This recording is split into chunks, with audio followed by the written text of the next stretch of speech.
Hello everyone, welcome to Miss Very Versatile. I hope you all are doing well. Today's video captures how to achieve ultimate productivity at work.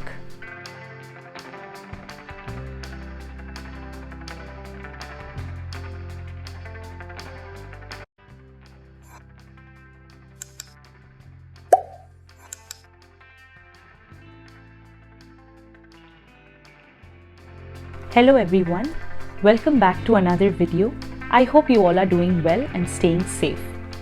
Nowadays, spending about 8 to 9 hours at work at least on a daily basis has become a pretty standard norm as far as dedicating ourselves towards our professional career goes.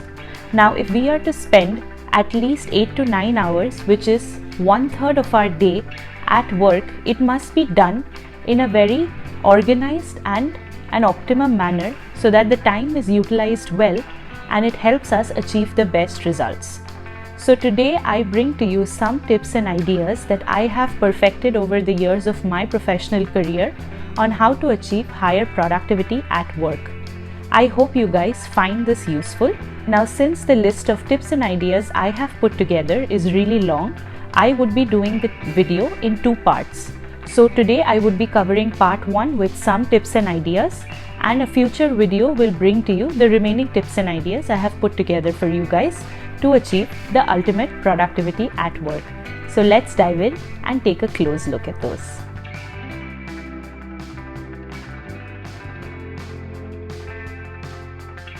Now, I am of the strong opinion that in order to have a great work week and start off on a smooth note on a Monday, we need to prepare a little bit for it the Friday prior. So what needs to be done is before you turn off your laptop or computer and sign off for the day, it's important to just jot down the list of things that would be critical and need to be addressed the first thing on a Monday. That way your mind is well prepared to tackle things because you already know what's coming, unless there are last minute surprises thrown in, which you obviously can't prepare for. But otherwise, you should sail smooth and be prepared for what's coming, and thereafter allocate time to it accordingly for the new Monday morning.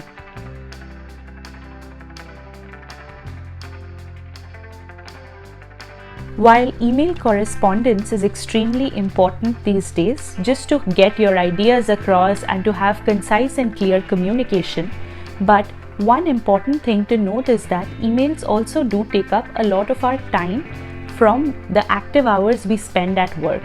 So it may not always be time critical to respond to an email as soon as it comes your way.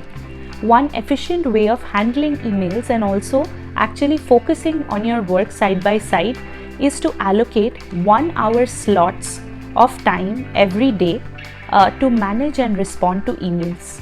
Now, how many 1 hour slots you need to allocate to your daily routine to be able to handle and manage emails and respond to them depends on the volume of emails you get. But I strongly believe that a major part of your day should not be spent responding to emails unless it is something time critical and needs to be addressed immediately.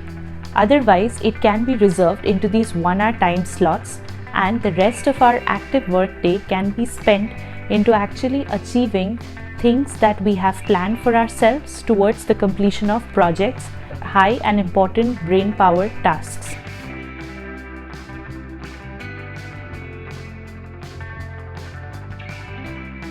When I work on projects that involve a lot of focus and mindfulness, one framework that has particularly helped me a lot over the years is called the Pomodoro technique. Consider breaking up your work time slots into 45 minutes of active work followed by 15 minutes of rest. This rest period helps to energize your brain, and it will help you power through the day and these high concentration time slots easily. So put the Pomodoro technique into practice, and I hope this brings you more efficiency at your work.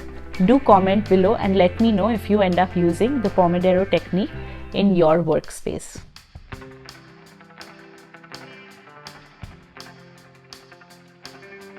As humans, we all tend to have a peak of the day. Is usually when our mind is more active than otherwise, we have higher levels of motivation, we're looking forward to completing our work, and so on. So consider using this peak of your day to schedule in tasks or projects that involve a lot of brain input and brain work from your end. This will help you get through your day in an efficient manner.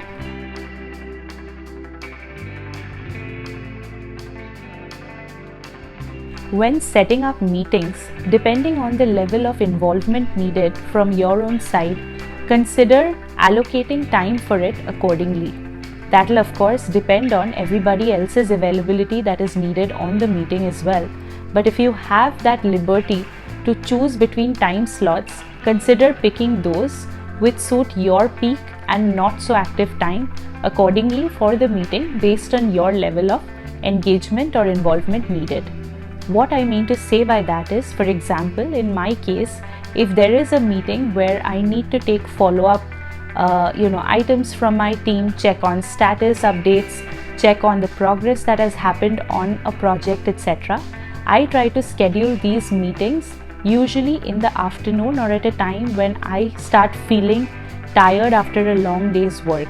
Primarily because if I'm talking actively and interacting with people, it helps to keep me pumped up and going rather than reading something where I'm already tired, so my mind takes much more time to focus and absorb the information.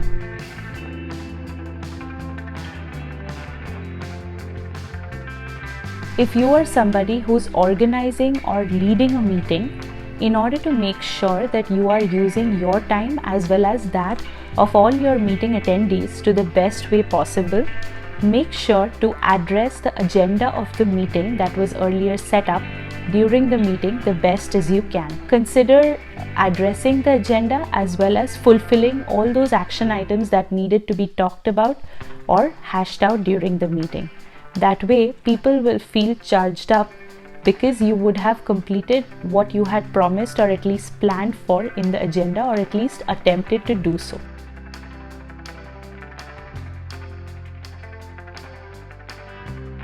Throughout your work day, there will come up times where a lot of people will think they need your input and your attention to the matter.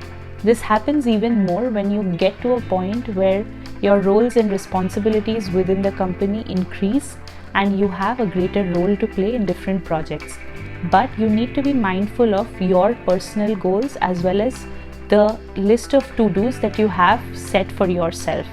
In order to balance out the requirements of your team as well as your own personal goals that need to be completed for a successful and fruitful day at work, consider making a to-do list which is very exhaustive and prioritize items that are important. Also, it's very important to deprioritize things that are not urgent and can be tackled a little later. By that I mean either a few hours later or maybe the next day, and so on. Also, it's important to say no just so you make time for things that are actually important and urgent as per your calendar and agenda throughout the day.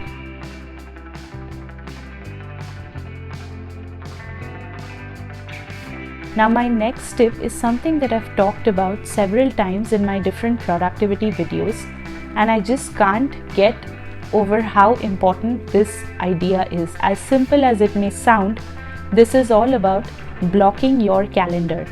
A lot of us forget to do that, or we assume that we will remember things or we can still plan without it. But trust me, when you have visibility to things that are coming up in your day or your entire week, and you know where your time is getting blocked up, it helps you a lot with planning efficiently and effectively throughout the week and getting things done by putting your attention accordingly to things that are most important versus those that are lesser in importance. My link to the video that also talks about time blocking and various other strategies to plan for a busy week ahead so your work week goes smoothly. The link to that video is on the top right. Make sure to check it out.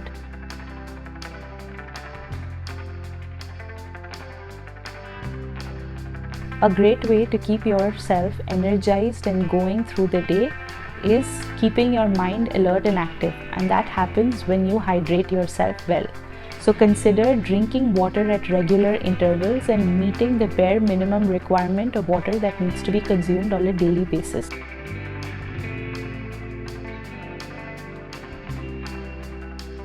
Now my next tip is all the more applicable for those of us who have sedentary desk jobs. Consider taking a 2-minute walk around your workspace or a quick stroll around in your work campus every time you get up from your chair. This is very important because as we spend 8 to 9 hours, actually our entire work day, that means sitting in front of the computer on a chair and almost zero activity leads to lethargy, and we also end up putting on weight and feeling that slump after a point in our work day every single day. So when you walk around, your body feels energized. There is a lot of oxygen that's carried to your brain cells and it helps you feel active and energized. So you can think better, think more actively, focus, and also have higher productivity at work. If you found these tips to achieve higher productivity at work useful, please like and share my video with your friends, family, and colleagues around. Also, consider subscribing to my channel Miss Very Versatile for similar videos on productivity. Let's connect on social media. My social media handles are Miss Very Versatile. Please comment below and let me know what other topics on productivity would you like me to cover. If you enjoyed watching today's video, please don't forget to like, share, and subscribe. I will see you all in my next video, and thank you for joining me today. Until then, take care. Bye-bye.